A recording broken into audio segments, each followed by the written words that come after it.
Mon frère a mis ma femme enceinte, alors que nous étions dans un chalet pour Noël.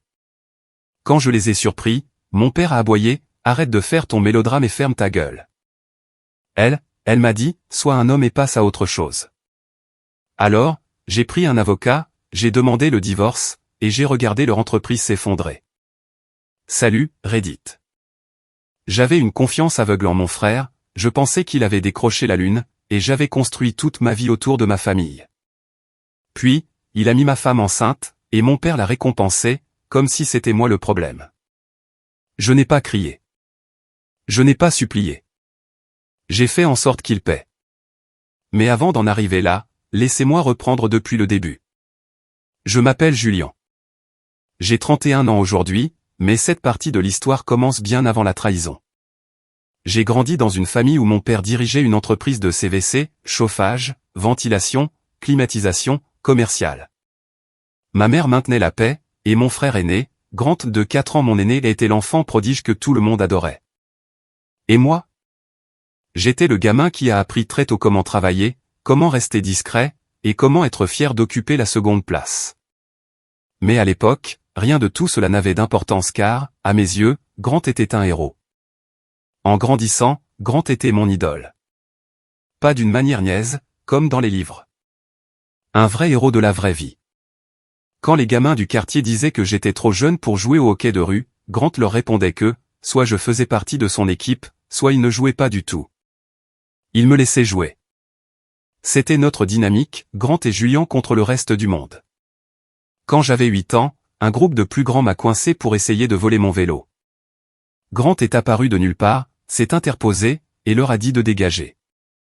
Ils ont obéi. Il m'a aidé à me relever, à épousseter mes vêtements, et n'en a jamais parlé à nos parents. C'était ça, Grant, un protecteur avant tout, un homme de peu de mots. Mon père nous a mis au travail très tôt dans son entreprise. À 16 ans, je transportais les outils, tandis que Grant, déjà ouvrier qualifié, gérait les vrais chantiers. Mon père nous traitait différemment, mais je ne me posais pas de questions. Grant avait les certifications, moi, j'apprenais encore. Pourtant, il y avait des moments qui faisaient mal. Un chantier d'hôpital a été bouclé en dessous du budget, parce que j'avais reconstruit 3 unités de toit au lieu de les remplacer, ce qui a permis d'économiser près de 50,000 $. Lors du dîner d'entreprise, mon père a levé son verre à l'excellente gestion de projet de Grant. Il n'a pas prononcé mon nom une seule fois, mais Grant m'a tapé dans le dos après coup et m'a dit, on sait tous les deux qui a fait le plus dur. À l'époque, cela me suffisait. Quand j'ai obtenu ma certification et pas à 19 ans, mon père a tout juste hoché la tête. Quand Grant a obtenu son titre de gestionnaire de projet senior, mon père a organisé une fête, lui a acheté un pick-up, et a invité les clients. Mais Grant ne m'a jamais pris de haut. Il me racontait tout ce qu'il apprenait en réunion, et me faisait sentir inclus, même quand mon père ne le faisait pas. Un souvenir me reste en tête. J'avais 22 ans, et j'étais stressé par mon examen de compagnon. Grant m'a trouvé en train d'étudier à l'atelier, après les heures de bureau. Il a ouvert 2 bières. Je ne suis pas sûr d'être prêt, lui ai-je dit. Tu es prêt, a-t-il répondu. Passe le test. Réussis-le. Prouve à papa qu'il a tort. Je l'ai fait. J'ai eu le 3e meilleur score. Mon père a dit, bien. Maintenant, tu vas pouvoir prendre plus de chantiers. Grant m'a emmené sortir ce soir-là, et a raconté à tout le bar que son petit frère allait dominer l'industrie. C'était le Grant que je connaissais, le Grant en qui j'avais confiance. J'ai rencontré Lucie à 24 ans. Elle était responsable des opérations dans une usine pharmaceutique vive, directe, et elle posait des questions intelligentes. Le courant est passé tout de suite. Une fois le projet terminé, je l'ai invitée à sortir. Elle a dit oui immédiatement. Grant l'aimait bien aussi. Nous faisions des sorties à 4, on riait, on parlait boulot. Une fois, il m'a demandé, c'est quoi ton secret avec Lucie? J'ai répondu, on se parle. On est honnête. Il a regardé sa bière et a dit, c'est aussi simple que ça, hein. Je n'y ai pas prêté attention. Lucie et moi nous sommes mariés 2 ans plus tard. Une petite cérémonie. Grant était mon témoin. Son discours était émouvant, il a dit qu'il ne m'avait jamais vu aussi heureux. Après le mariage, Lucie a rejoint le côté administratif de l'entreprise de mon père, et l'a transformée. Mon père l'adorait. Grande s'appuyait constamment sur elle. Nous avons acheté une maison, et avons commencé à prévoir d'avoir des enfants. Je travaillais 70 heures par semaine, répondant aux appels d'urgence. Grande gérait les relations clients. Nous étions l'équipe parfaite, ou du moins, c'est ce que je pensais. C'était en décembre de l'année dernière, environ 8 mois avant que tout n'explose. Lucie passait de plus en plus de temps au bureau, aidant mon père et Grande pour des appels d'offres d'expansion à 3 nouveaux projets d'hôpitaux, représentant plus de 2,5 millions de travaux. Lucie coordonnait tout. Elle a arrêté de vouloir parler de sa journée. Avant, nous avions l'habitude de décompresser ensemble, à la table de la cuisine. Cela s'est arrêté. Désormais, elle rentrait, mangeait à peine, et allait directement sur son ordinateur portable. Elle disait qu'elle avait de la documentation à finir, des spécifications à vérifier, et des présentations à préparer. Je lui demandais si elle voulait de l'aide. Elle répondait, « Non, tu ne comprendrais pas cette partie. C'est de la stratégie opérationnelle. » Le ton méprisant qu'elle employait était nouveau. Tranchant. Elle a commencé à mal dormir. Je me réveillais à 2 heures du matin, je tendais le bras vers elle, et je trouvais le lit vide. Je la trouvais en bas, sur son ordinateur, épuisée mais sous tension. Elle disait qu'elle n'arrivait pas à débrancher son cerveau. Notre vie intime s'est tarie. Elle était toujours trop fatiguée, trop stressée, ou elle avait mal à la tête. Je n'ai pas insisté. Je me disais que le travail pompait toute son énergie. D'autres choses, pourtant, ont changé, elle a commencé à prendre ses appels dans l'autre pièce, à poser son téléphone face contre table, et à recevoir des SMS tardifs auxquels elle ne répondait pas devant moi. J'ai posé la question une fois, qui envoie des messages à 23 heures? Le groupe de travail. L'équipe de l'appel d'offres. On coordonne sur plusieurs fuseaux horaires. Elle a changé le mot de passe de son téléphone. Avant, nous connaissions les codes l'un de l'autre. Un jour, j'ai voulu vérifier la météo sur son téléphone, et je n'ai pas pu le déverrouiller. Quand je lui ai demandé pourquoi, elle a dit que son application bancaire l'avait obligée à mettre à jour la sécurité et une politique d'entreprise, ou quelque chose du genre. Elle n'était pas sur la défensive, juste factuelle. J'ai laissé couler. Elle avait commencé à rester tard au bureau avec Grant, parfois jusqu'à 21 ou 22 heures.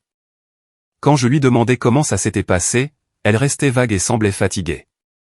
Elle disait qu'ils avançaient sur les dossiers. Je travaillais moi-même 70 heures par semaine. J'étais mort de fatigue la plupart des soirs. Il le savait. Puis, mon père a annoncé la location d'un chalet pour le réveillon de Noël. Une escapade à la montagne. Toute la famille. Nous, maman, et Grant. Mon père a dit que nous devions fêter ça avant que les contrats des hôpitaux ne démarrent. Grant trouvait ça génial, il disait que nous avions tous besoin d'une pause, avant que le travail ne nous dévore l'année suivante. Lucie semblait hésitante. Elle disait qu'elle avait beaucoup de choses à boucler. Allez, a dit Grant. Tu as travaillé comme une folle. Tu en as besoin. Elle a fini par accepter. Je suis allé voir Grant une dernière fois avant le voyage.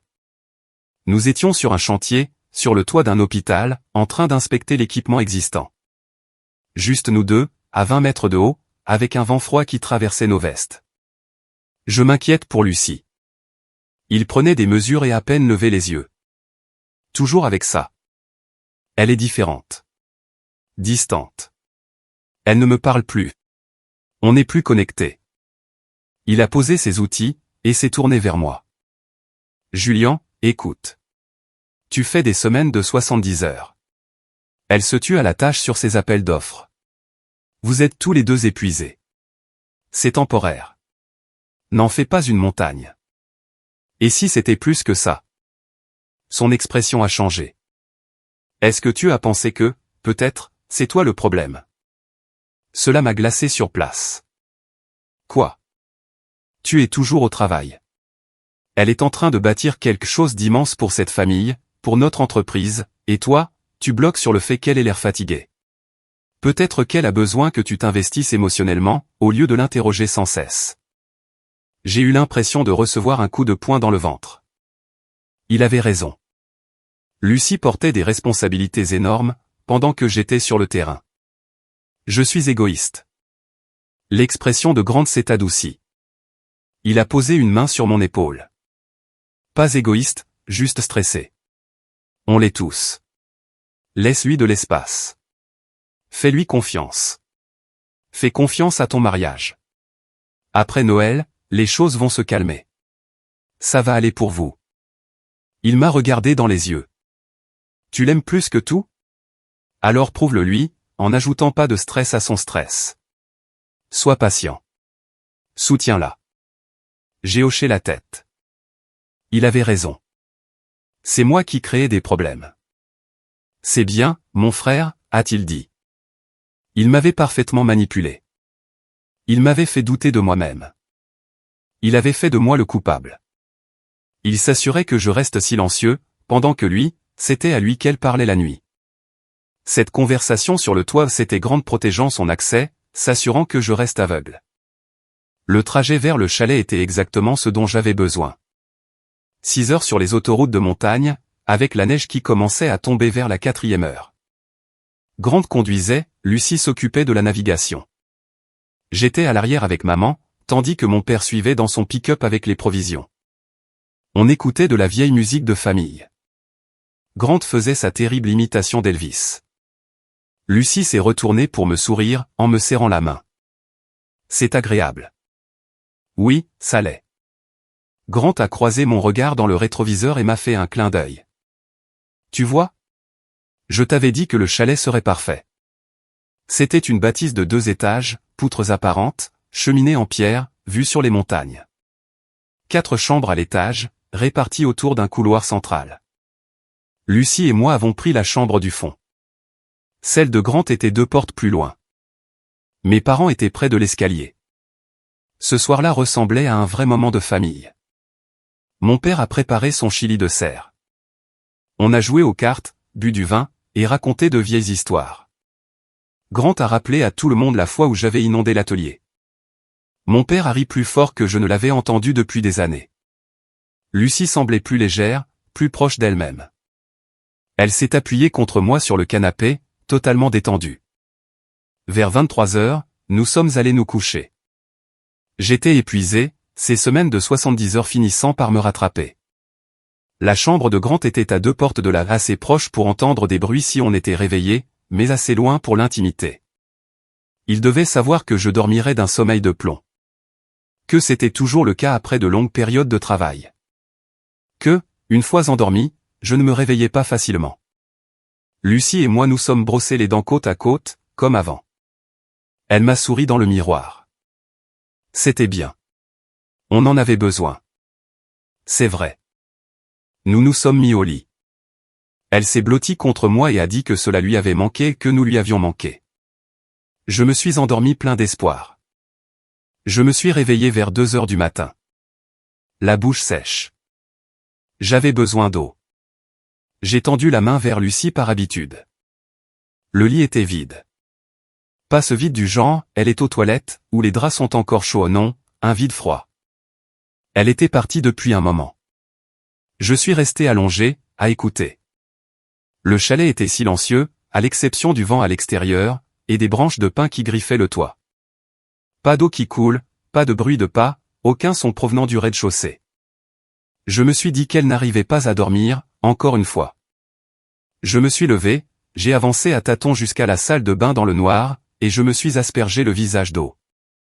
J'ai bu au robinet, et je suis resté là 1 minute, à me regarder dans le miroir. Je suis ressorti dans le couloir. Le plancher grinçait sous mes pieds nus. C'est là que je l'ai entendu. Le rire de Lucie reconnaissable entre mille, ce rire bas et intime qu'elle avait. Celui qui signifiait qu'elle était détendue, et à l'aise. Il venait de la chambre de Grant. Je me suis arrêté net, debout dans le couloir sombre, essayant de digérer l'information. Puis, un autre son gémissement. Pas de la douleur, pas de l'inconfort. Ce rythme et cette tonalité bien spécifique, que je connaissais après 5 ans de vie commune. Le son qu'elle faisait pendant l'amour. Mon cerveau s'est mis à chercher des explications. Mauvaise chambre. Ça ne peut pas être la chambre de Grant. Les murs sont fins. Ça doit venir d'une autre pièce. La télé, peut-être. J'ai mal entendu. Ça doit être autre chose. Mais je connaissais ce rire. Je connaissais ce gémissement. J'ai fait un pas vers la porte de Grant. Je me suis arrêté. J'ai écouté. La voix de Grant, basse et rauque, exactement comme ça. Ouais. Le souffle de Lucie qui se coupe. Le bruit indubitable de mouvement, de corps. Mes mains se sont serrées en poing. Mon cœur battait si fort que je l'entendais dans mes oreilles. Je suis resté là, peut-être 5 secondes. Ça aurait pu être 5 minutes. Le temps s'est déformé. Puis je l'ai entendu prononcer son nom, Grant. Doucement. Un souffle. J'ai traversé le couloir en 3 enjambées. Je n'ai pas frappé. Je n'ai pas hésité. J'ai défoncé la porte de Grant d'un coup de pied, si fort qu'elle a percuté le mur, et que la poignée a transpercé la cloison sèche. La chambre était sombre, mais la lumière de la lune suffisait. Suffisait pour voir Lucie sur Grant. Suffisait pour les voir se figer. Suffisait pour voir son visage à elle, le choc, l'horreur, et la culpabilité. Elle a eu un hoquet, Julian. J'ai traversé la pièce, j'ai attrapé Grant par la gorge, et je l'ai éjecté du lit. Il a percuté le sol violemment, et a essayé de se relever. Je l'ai plaqué contre le mur. J'ai senti le plâtre craquer. Il a levé les mains. J'ai frappé quand même. J'ai senti son nez se briser. J'ai frappé encore. Sa tête a rebondi contre le mur. Lucie hurlait, « Julian, arrête. Arrête. Tu vas le tuer. » J'allais porter un autre coup, quand des bras m'ont enserré par derrière. Mon père. Il m'a fait pivoter, et m'a poussé assez fort pour que je trébuche dans le couloir. Il s'est interposé entre moi et Grant. Mais qu'est-ce qui ne va pas chez toi? Pas, qu'est-ce qui s'est passé? Pas, qu'est-ce que Grant a fait? Mais, qu'est-ce qui ne va pas chez toi? Derrière lui, j'entendais maman pleurer. Lucie enfilait ses vêtements, Grant crachait du sang. J'ai regardé Grant, par-dessus l'épaule de mon père. Le sang coulait de son nez, ses lèvres étaient fendues, ses yeux commençaient à gonfler. Il a croisé mon regard, et j'ai vu quelque chose que je n'avais jamais vu auparavant. Pas de la culpabilité, pas de la honte du calcul. Vous êtes morts pour moi. Tous les deux. Je me suis dirigé vers les escaliers. Mon père a crié derrière moi, « Julian, reviens ici. On doit discuter. » On doit, j'ai continué à marcher. J'ai attrapé ma veste, je suis sorti dans la neige, et je suis monté dans mon pick-up. Mes mains tremblaient. J'ai démarré le moteur, et je suis resté là à regarder le chalet. Toutes les lumières étaient allumées maintenant, on voyait des ombres derrière les rideaux. Puis, j'ai conduit pendant 6 heures, à travers une tempête de neige. Je n'ai jamais regardé en arrière. Je suis allé directement chez Kevin. C'était mon meilleur ami, et le technicien frigoriste principal à l'atelier de mon père. Je suis arrivé à 8h30. Je n'avais pas appelé. Je devais avoir une mine épouvantable. Il a jeté un œil, et n'a posé aucune question. Entre. Sa femme, Rachel, a préparé du café. Je suis resté assis à leur table, à fixer le vide. Ils m'ont laissé tranquille pendant 1 heure, avant que Kevin ne me demande ce qui s'était passé. Je leur ai tout raconté. Kevin a hoché la tête. Tu restes ici aussi longtemps qu'il le faudra. 3 jours plus tard, les flics ont débarqué. 2 officiers ont demandé Julian. Ils ont dit que je devais les suivre. Plainte pour agression, déposée par Grant. On doit vous emmener. Grant avait attendu. Il s'était fait soigner dans une clinique d'urgence. Aucun rapport de police le soir même. Puis, il a porté plainte 2 jours plus tard. Cela lui a laissé le temps de coordonner les versions avec mon père. Le temps de s'assurer que les histoires de tout le monde concordaient. Kevin était déjà au téléphone. Ils m'ont passé les menottes, et m'ont mis dans leur voiture. Le siège arrière sentait le désinfectant et la sueur. Un banc en plastique, pas de poignée, une cage entre moi et l'avant. J'ai regardé les maisons défiler à travers le plexiglas rayé. Des gens normaux menant des vies normales. Aucun d'entre eux ne savait que leur frère couchait avec leur femme. L'enregistrement a pris 2 heures. Empreinte. Photo d'identité judiciaire. Tenez-vous là. Tournez à gauche. Tournez à droite. Videz vos poches. Retirez votre ceinture. Signez ici. Paraphez là. La cellule de garde à vue était pire encore. Un banc en béton le long d'un mur, des néons qui vrombissaient. Pas de fenêtre. Des toilettes dans un coin, sans abattant. 3 autres types étaient là, aucun ne cherchait le regard des autres. Je me suis assis sur ce banc, et j'ai senti le temps s'étirer. Je n'avais pas mon téléphone. Je ne savais pas quelle heure il était. Il aurait pu être midi, comme il aurait pu être minuit. C'est là que j'ai compris. Vraiment compris. Ils allaient faire de moi le méchant. Grant était la victime. Mon père et ma mère avaient déjà signé des dépositions. Lucie allait confirmer la version de Grant. J'étais l'instable, le violent, celui qui avait pété les plombs sans raison. Personne n'allait demander pourquoi j'avais craqué. Personne n'allait remettre en question ce que j'avais vu. Ils avaient déjà décidé que j'étais le problème. Je suis resté assis là, dans cette cellule, sous ces néons, à écouter un type ronfler sur le banc d'en face, et j'ai réalisé que j'étais absolument seul. L'avocat de Kevin, Brennan, m'a fait sortir 18 heures plus tard. La caution a été fixée à 15,000 $, ce qui a vidé la moitié de mes économies. Les conditions de « non-contact » sont tombées ensuite. Je ne pouvais contacter ni Grant, ni Lucie, directement. Tout devait passer par les avocats. Date d'audience dans 6 semaines. Brennan m'a exposé la situation dans son bureau, 2 jours après. Ils prétendent qu'il s'agit d'une agression non provoquée. Grant dit que tu l'as attaqué sans prévenir. Tes parents ont signé des déclarations appuyant sa version. Aucune mention de l'infidélité. Dans leur version, tu as juste perdu les pédales. Mais je sais, mais c'est ce qui est officiellement consigné. Qu'est-ce que je fais? Tu fais exactement ce que je te dis. Aucun contact avec la famille, pas de réseaux sociaux, on n'en parle à personne. Rien qui puisse être utilisé contre toi. Ma réputation est déjà en train d'être détruite. Mon père raconte à tout le monde que j'ai fait une dépression. Laisse-le faire. Nous construisons un dossier différent. Un dossier basé sur des preuves, relevés téléphoniques, relevés financiers, analyse de la chronologie. Leur histoire ne tiendra pas debout. Combien de temps? Des semaines? Des mois. Mène une vie irréprochable. Travaille dur. Documente tout. Il a poussé un bloc-notes sur son bureau. Quand il s'agira du tribunal, des canaux officiels, de tout ce qui est consigné, pas de discours, seulement du papier. C'est ta règle. Si tu deviens émotif au tribunal, tu perds. Tu veux la justice? Construis un dossier inattaquable. J'ai écrit en haut de la page, pas de discours, seulement du papier. C'est devenu ma stratégie juridique. Dans la vraie vie, cependant, j'avais encore une langue. Les dégâts au travail sont arrivés vite. Mon père a convoqué une réunion d'entreprise le lendemain. Il a dit à l'équipe que j'avais fait une sorte de crise de nerfs, que j'avais attaqué Grant à cause de désaccords commerciaux, et que j'avais besoin de temps pour me faire soigner. Il m'a fait passer pour un déséquilibré. Notre plus gros client nous a contactés. Leur directeur des installations voulait des garanties. Avais-je travaillé sur leur système alors que j'étais instable?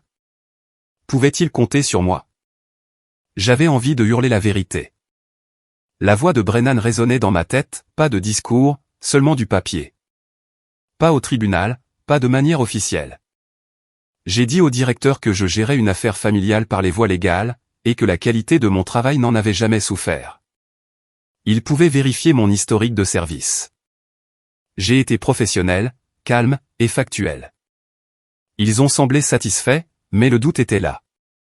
Puis les singes volants ont commencé à agir. La sœur de Lucie m'a appelé pour dire que j'étais abusif et instable, et que je devrais avoir honte. Sa meilleure amie m'a envoyé un SMS, « T'es un psychopathe. » Elle mérite mieux. Ma cousine Jennifer a lancé une discussion de groupe avec la moitié de la famille.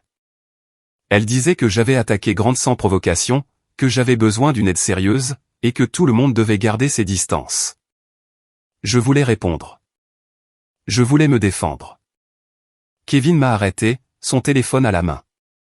Supprime la discussion. Bloque les numéros. Ils mentent sur moi. Ils essaient de te provoquer. Ne leur donne pas de munitions. Réponds une fois, et c'est fini. J'ai envoyé un seul message au groupe, ne me contactez plus. Adressez toute communication à mon avocat. Puis, j'ai bloqué tous les numéros. L'ami de Lucie a continué d'essayer avec différents numéros. Je les ai tous bloqués sans les lire. Brennan a fait appel à une comptable judiciaire, une femme nommée Catherine, qui ressemblait à une grand-mère mais avait des yeux de requin. Elle a assigné les relevés téléphoniques et les miens, ceux de Lucie, ceux de Grant, les données des antennes relais, les métadonnées des SMS, et les journaux d'appel remontant à plus d'1 an. Elle a aussi obtenu les documents de location du chalet. Le propriétaire avait des caméras, dont une en haut de l'escalier, face au palier. Déclenchement par mouvement et horodatage. On m'y voyait arriver à mon pick-up à 2h14. On y voyait Lucie quitter notre zone de chambre et s'arrêter à la porte de Grant à 1h48. Le propriétaire était un shérif à la retraite, mais obtenir ces images n'a pas été automatique.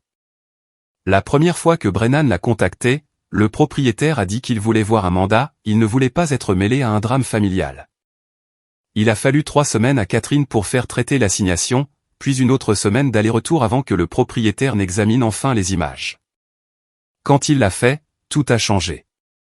Il a regardé la vidéo, il a regardé le rapport de police, et il m'a regardé. Fils, je vois ce que ça montre. Ton avocat peut l'avoir. C'est gratuit. Un témoin neutre, une preuve objective.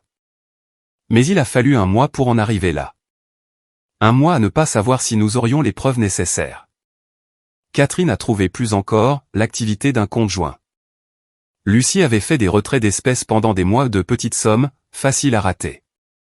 La carte de crédit de Grant montrait des frais d'hôtel dans des villes différentes de celles où se déroulaient réellement les conférences. Ils avaient été négligents. Les relevés téléphoniques ont été le coup de grâce. Les journaux d'appel et les horodatage des SMS entre eux remontaient à 9 mois.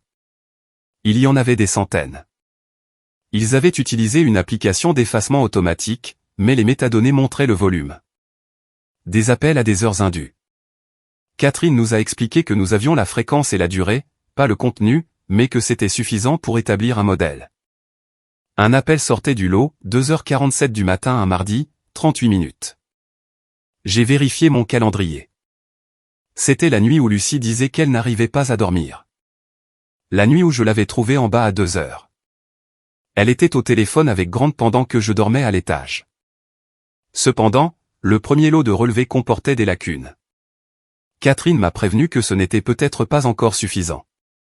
Certains appels étaient passés vers des numéros professionnels. Certains horodatages pouvaient être justifiés. Puis, l'avocat de Lucie a fait une erreur. Ils ont demandé l'accès à mes appareils numériques.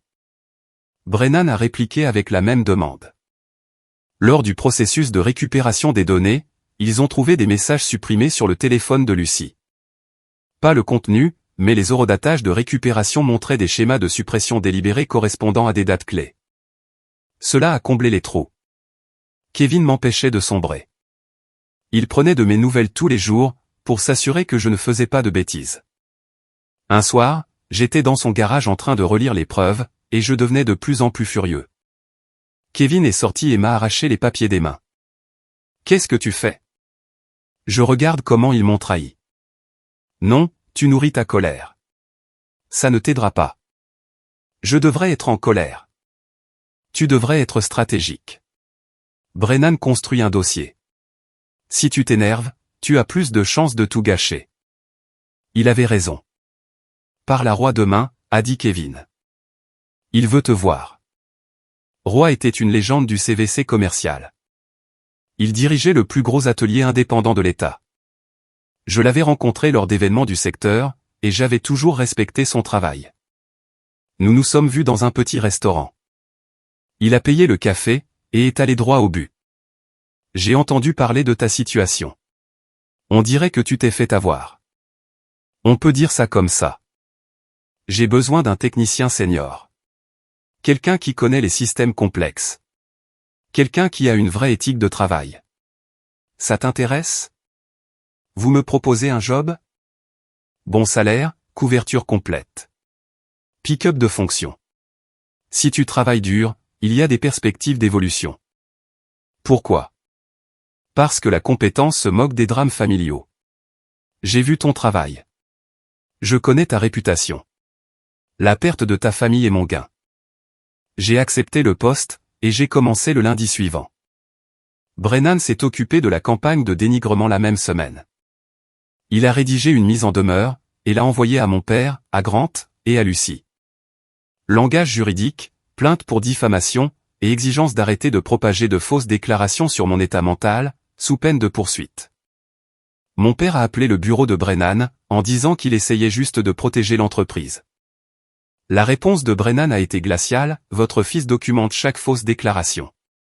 Continuez à vos risques et périls juridiques. Les appels ont cessé. J'ai aussi parlé à la responsable de bureau de Roy dès la première semaine. Si quelqu'un de ma famille se présente, ne le laissez pas entrer. Ne partagez pas mon emploi du temps. Ne leur donnez aucune information. Elle a hoché la tête. C'est tout à fait compris. Nous avons déjà eu des situations similaires. Le pouvoir tranquille. C'est ainsi que Kevin l'appelait. Pas de cris, pas de bagarre, juste fermer les portes calmement et définitivement. J'ai demandé le divorce 2 semaines après les accusations d'agression. Brennan a fait vite. Requête pour geler les comptes, empêcher la cession d'actifs, et forcer la divulgation financière. Lucie a essayé d'appeler. Je n'ai pas répondu. Son avocat a tenté de jouer la carte de l'agression. Il prétendait que j'étais dangereux, et demandait une ordonnance d'éloignement.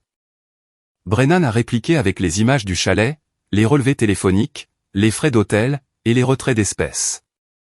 Cela montrait 9 mois de tromperie, montrait qu'elle s'était rendue à la porte de Grant de son plein gré, et montrait les contradictions dans le rapport de Grant. Son avocat a reculé en quelques jours. C'est alors qu'elle a lâché la nouvelle de sa grossesse, 8 semaines. Elle prétendait que c'était le mien, et voulait mettre le divorce en pause. Elle voulait négocier.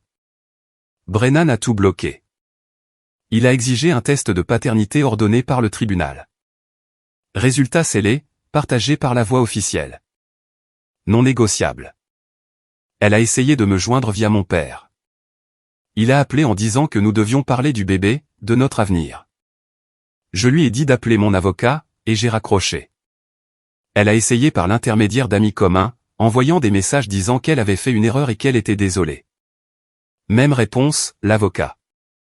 La guerre commerciale a commencé quand mon père a convoqué une réunion générale. Il a annoncé que Grant prendrait le contrôle opérationnel, et a dit que j'avais besoin de temps pour des problèmes personnels, et que je me retirais du travail avec les clients. Grant est récompensé, je suis mis sur la touche.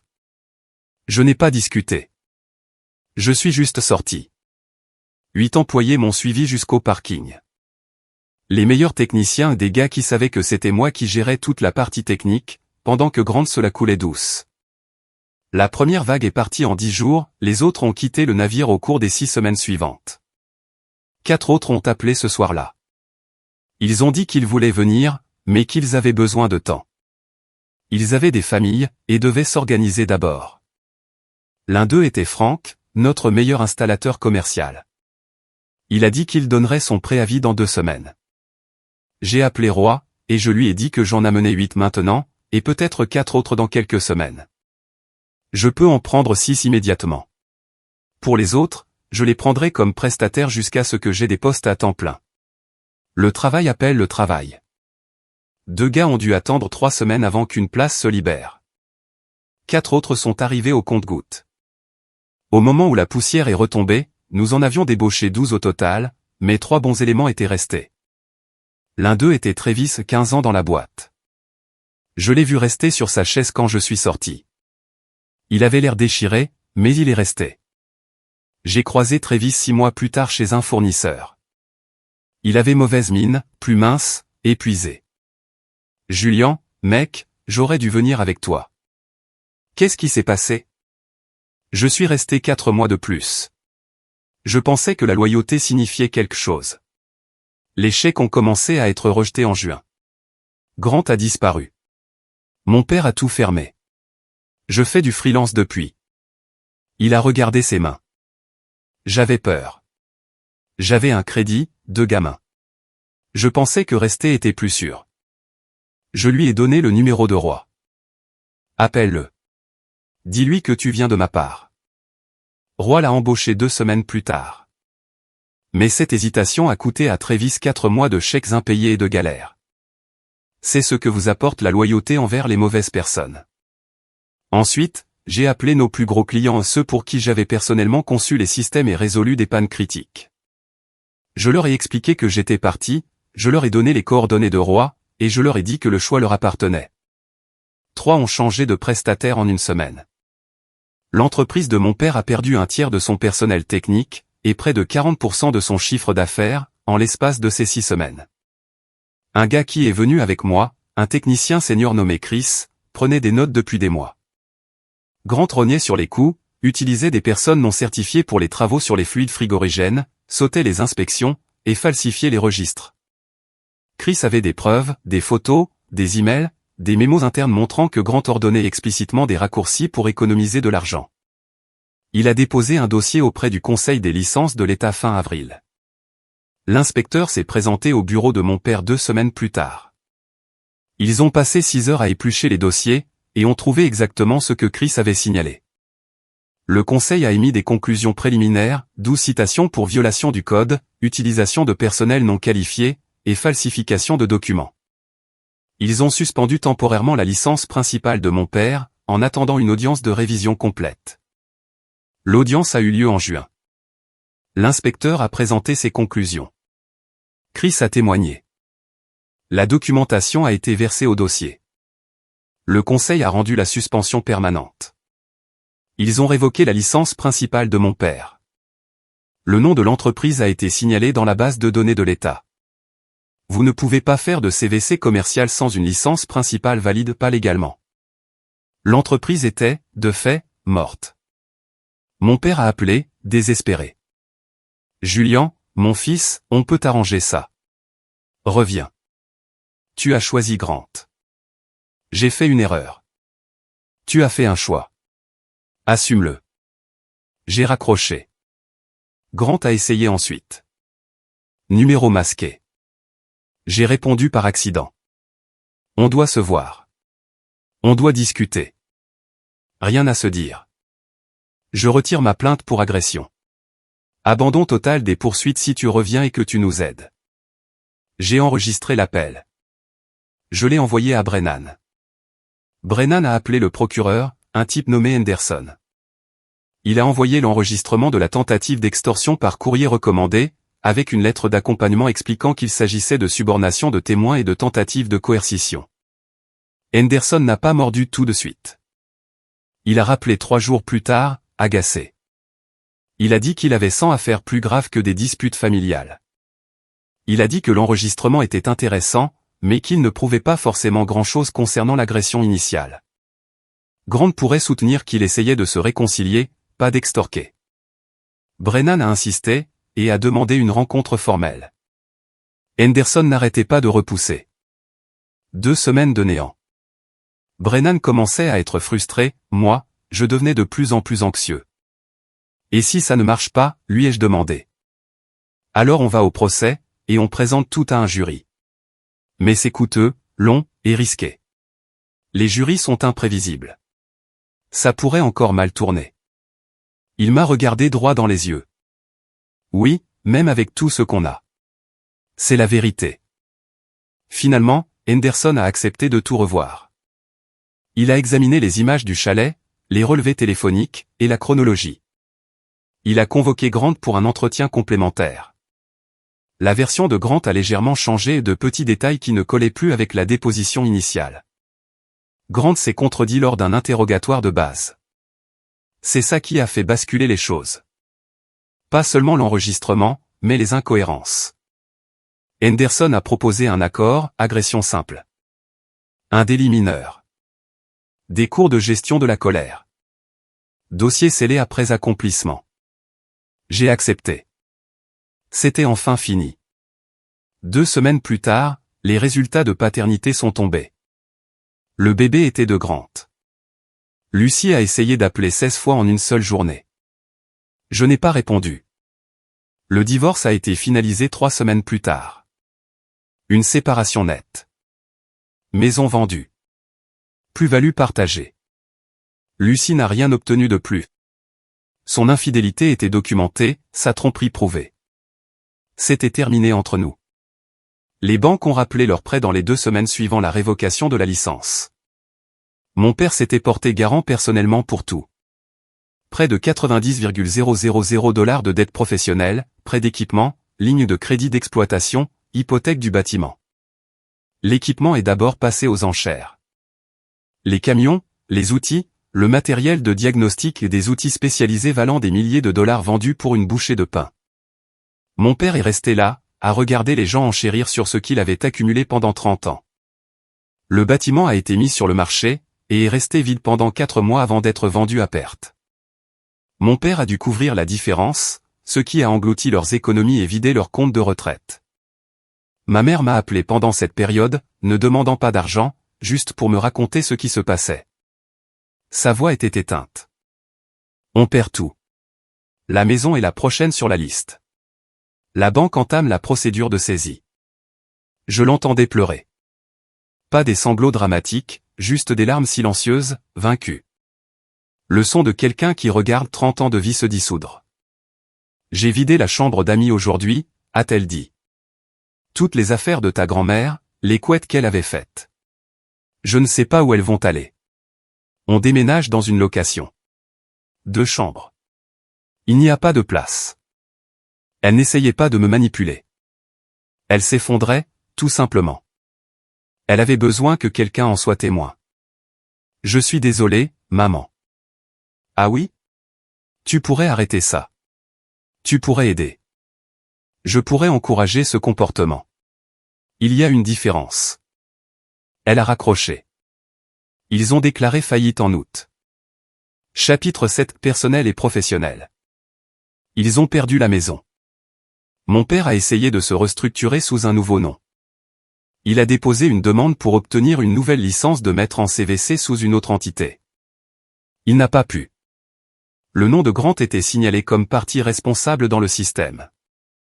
Le passé commercial de mon père était marqué. Chaque demande était rejetée automatiquement. Mon père avait 61 ans. Pas d'entreprise, pas d'actifs, pas de perspective. Son cousin dans l'Ohio lui a proposé un travail dans un entrepôt chargement et déchargement, du travail physique. Le salaire de départ était d'environ 50,000 $ par an. Passer de la direction d'une entreprise de plusieurs millions de dollars à un travail d'entrepôt.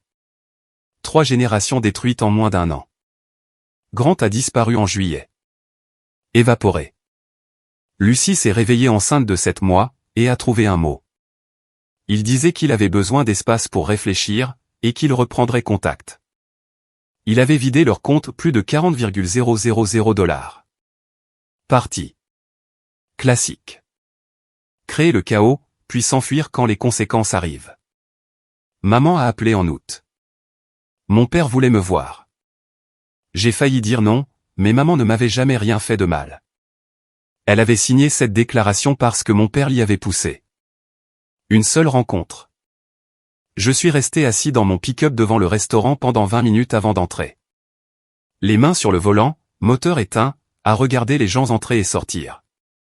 Je me suis surpris à repenser à l'incident du vélo Grant s'interposant entre moi et les grands, la façon dont il m'avait aidé à me relever après. S'assurant que j'allais bien. Le sentiment de sécurité que j'avais, sachant qu'il me protégeait. Ce frère-là n'existait plus. Peut-être n'avait-il jamais vraiment existé. Peut-être l'avais-je idéalisé dans ma tête, en faisant de lui quelqu'un qu'il n'était pas. Ou peut-être qu'il avait été réel autrefois, et qu'il avait choisi de devenir quelqu'un d'autre. Quoi qu'il en soit, j'étais assis sur un parking en train de faire le deuil de quelqu'un qui était encore en vie. Regrettant une relation qui était déjà morte. Cela faisait plus mal que la trahison, d'une certaine manière. La perte de ce que nous avions été, de ce que je pensais que nous étions. Je suis resté là à trembler, j'ai pris 3 grandes inspirations, et je me suis rappelé pourquoi j'étais là. Pour maman, pas pour lui. Puis, je suis entré. Nous nous sommes retrouvés dans un restaurant. Mon père semblait avoir vieilli de 20 ans, gris, maigre, le regard vide. Il a fait glisser un dossier sur la table des documents de propriété d'entreprise. Je peux reconstruire ça. Avec ton aide, ta réputation, ta base de clients. Je n'y ai pas touché. Non. Comme ça, tout de suite. Je me suis penché en avant. Tu avais 2 fils. L'un qui travaillait 70 heures par semaine, qui t'a fait économiser de l'argent sur les chantiers, qui a apporté des contrats majeurs, et l'autre qui a couché avec la femme de son frère, qui a rogné sur tout, qui a falsifié des documents, et qui s'est enfui quand les choses sont devenues difficiles. Tu as choisi Grant à chaque fois. Même dans ce couloir, tu l'as protégé lui, en premier. J'ai repoussé le dossier. C'est tout ce qu'il reste, papa. Le nom, la coquille vide, les miettes. Et je n'en veux pas. Son visage s'est décomposé, il s'est mis à pleurer. Julian, s'il te plaît. J'ai eu tort. J'aurais dû te croire. Oui, tu aurais dû. Je me suis levé. Maman est la bienvenue chez moi, toujours. Mais toi? Tu as fait ton choix. Je suis sorti. Maman m'a appelé 2 jours plus tard. Pas mon père, juste elle. Julian, s'il te plaît. On peut parler? Juste toi et moi. Nous nous sommes vus dans un café. Elle avait l'air épuisée. Plus vieille. Elle avait perdu du poids. Elle a commencé par la culpabilité. Ton père est dévasté. Il sait qu'il a eu tort. Il perd tout, la maison, l'entreprise, sa fierté. Je l'ai laissé parler. Je ne l'ai pas interrompu. Finalement, elle s'est arrêtée. Elle m'a regardé. Dis quelque chose. Maman, je t'aime. Tu es la bienvenue chez moi quand tu veux. Tu veux quitter papa et venir vivre avec moi? Ma porte est ouverte. Mais je ne parlerai pas de papa. Je ne parlerai pas de Grant. Je ne vais pas aider à sauver l'entreprise ou cette famille. Ils ont cessé d'être ma famille quand ils se sont choisis l'un l'autre, au lieu de me choisir moi. Ses yeux se sont remplis de larmes. On peut surmonter ça. Les familles pardonnent. Je me suis penché vers elle. Est-ce que tu sais ce que Grant a fait? Vraiment? Non. Je sais qu'il a fait une erreur avec Lucie. Je sais que tu as été blessé. Il n'a pas fait une erreur, maman. Il a eu une liaison de 9 mois avec ma femme. Il m'a donné des conseils sur mon mariage alors qu'il était lui-même le problème. Il m'a regardé dans les yeux et m'a fait douter de moi-même, pour que je ne les surprenne pas. Ce n'est pas une erreur. C'est une trahison calculée. Elle pleurait franchement, maintenant. Mais ça reste ton frère. Non, c'est le fils de papa. C'est ton fils. Mais ce n'est plus mon frère. Plus maintenant. Elle a essayé encore. Elle a rappelé des souvenirs d'enfance. Elle m'a rappelé les bons moments.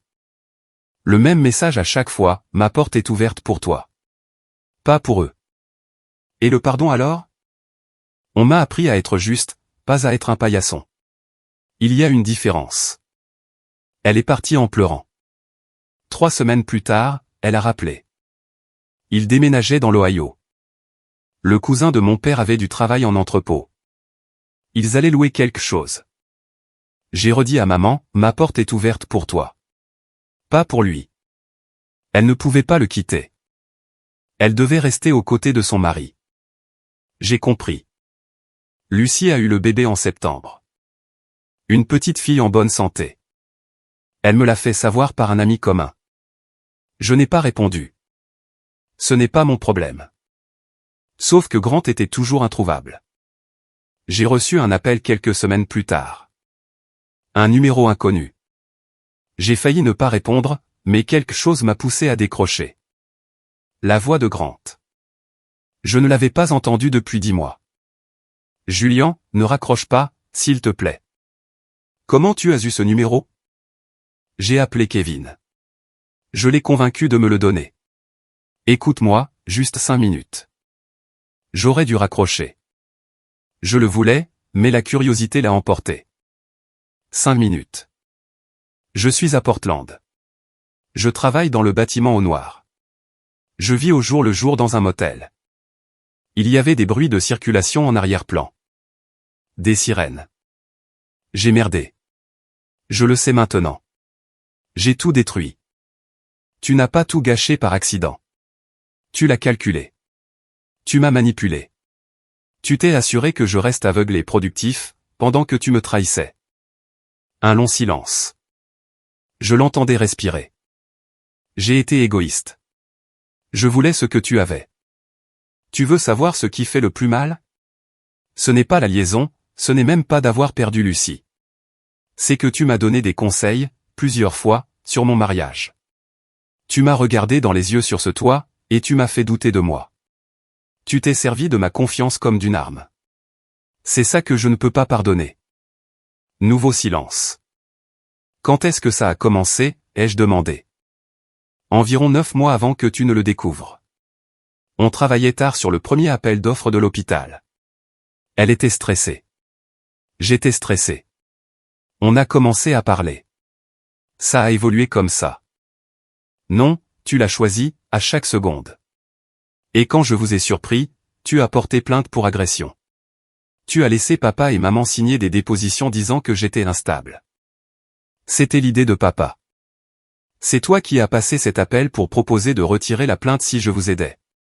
C'était toi. Il n'a pas répondu. Je ne suis pas désolé que tu aies tout perdu. Tu l'as amplement mérité. Voilà ce que tu vas faire maintenant, tu vas trouver un moyen de subvenir aux besoins de ta fille. Tu vas prendre tes responsabilités, pour une fois dans ta vie. Est-ce que tu peux faire ça? Je ne sais pas, a-t-il dit tout bas, presque un murmure. Je ne sais pas si j'en suis capable. Alors démerde-toi. Mais ne me rappelle plus. Ne demande pas d'argent. Ne demande pas d'aide. Ne demande pas de pardon. Nous ne sommes plus frères. Nous ne sommes plus rien. Julian, s'il te plaît. J'ai raccroché. Je suis resté assis là, à regarder les ouvriers monter dans leur camion pour rentrer chez eux. Mon téléphone a sonné à nouveau.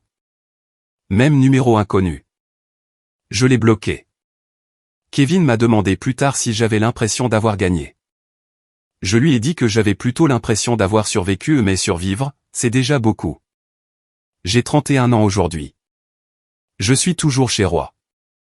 Il parle de faire de moi son associé dans 5 ans.